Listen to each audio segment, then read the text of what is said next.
Hello, this is David Kim, a specialist of GRP panel tank. Today, let's take a look at some examples of mistakes or errors for installation of GRP panel tank that may occur at the construction site of the water tank. The water tank has various panel shapes and grades, and there are also various reinforcing materials according to the panel assembly and reinforcement method. It can be a lot of time and money to be required for reinstallation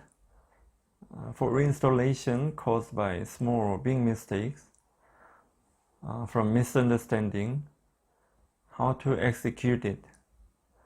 I hope this video will be helpful to construction team, salespeople, and project managers in GRP tank business.